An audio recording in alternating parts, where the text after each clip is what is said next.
नमस्कार आमी शिप्रा आमार रान्नाघरे आरो एकटी नतून रेसिपिते आपनादेर सकलके स्वागत। आशा करी सकलेई भालो आछेन सुस्थ आछेन। खूबई सहज और साधारण एकटी रेसिपि आपनादेर संगे शेयर करछि। चलुन देखे निन रेसिपिटी। 7-8टा आमड़ा भालो करे धुए एइभावे स्लाइस करे केटे निচ্ছি। सबगुलो आमड़ा काटा हये गेছে। एबार प्रेसार कुकारे दिए একটা সিটি দিয়ে সিদ্ধ করে নিচ্ছি। সিদ্ধ করে নিয়েছি। এবার কড়াটা গরম করে দিয়ে দিচ্ছি দুটো শুকনো লঙ্কা, হাফ চামচ মৌরি, একটু টেলে নিয়ে নামিয়ে রাখছি। দিয়ে দিচ্ছি 1.5 চামচ মতো সরষের তেল, দিয়ে দিচ্ছি শুকনো লঙ্কা, হাফ চামচ মৌরি।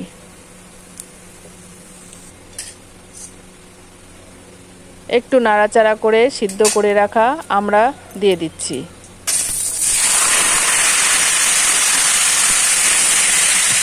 একটু নাড়াচাড়া করে দিয়ে দিচ্ছি স্বাদ মতো লবণ, হলুদ।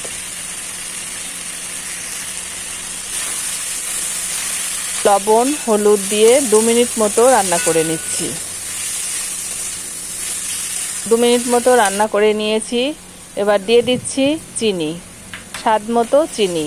আমি এখানে 1 কাপ মতো চিনি দিয়েছি। চিনি দিয়ে আরও 5-7 মিনিট রান্না করে নেব। এ পর্যন্ত যারা আমার ভিডিওটি দেখছেন অথচ লাইক দিতে ভুলে গেছেন তারা অবশ্যই একটা লাইক দিয়ে দেবেন। আপনাদের একটা লাইক একটা কমেন্ট আমাকে পরবর্তী ভিডিও বানাতে উৎসাহিত করবে। এবার আমরা সিদ্ধ করা জল দিয়ে দিচ্ছি। একটু নাড়াচাড়া করে আরও 2-3 মিনিট রান্না করে নিচ্ছি। আমি কিন্তু আমার এই চ্যানেলে খুবই সাধারণ খুবই সহজ ঘরোয়া রেসিপির ভিডিওগুলো আপলোড করে থাকি। আপনাদের ভালো লাগলে লাইক কমেন্ট করে পাশে থাকবেন। ছোট্ট রিকোয়েস্ট, আজকে আমার চ্যানেলে নতুন হয়ে থাকলে চ্যানেলটিকে সাবস্ক্রাইব করে পাশে থাকা বেল আইকনটি অন করে রাখুন। তাহলে আমি যখনই কোনো নতুন রেসিপি দেব আপনারা আপনাদের সুবিধা মতো দেখে নেবেন আর লাইক কমেন্ট করে মতামত জানাবেন। আর যদি আমার ভিডিওটি ফেসবুক পেজ থেকে দেখে থাকেন তাহলে লাইক শেয়ার কমেন্ট এবং পেজটিকে ফলো করে নেবেন। আমরা চাটনিটা প্রায় হয়ে এসেছে। এবার ভেজে রেখেছিলাম মৌরি শুকনো লঙ্কা, সেটা গুঁড়ো করে দিয়ে দিচ্ছি। যে কোনো চাটনি রান্নার শেষে মৌরি শুকনো লঙ্কা ভেজে গুঁড়ো করে দিলে চাটনির স্বাদটা বেশি হবে আর সুন্দর একটা গন্ধও হবে। ভালো করে মিশিয়ে একটি অন্য পাত্রে নামিয়ে নিচ্ছি। তৈরি হয়ে গেছে লোভনীয় আমড়ার চাটনি। খাওয়ার শেষ পাতে এরকম একটু চাটনি হলে বেশ ভালোই লাগে। এইভাবে আমড়ার চাটনি একদিন রান্না করে বেশ কয়েকদিন খাওয়া যেতে পারে।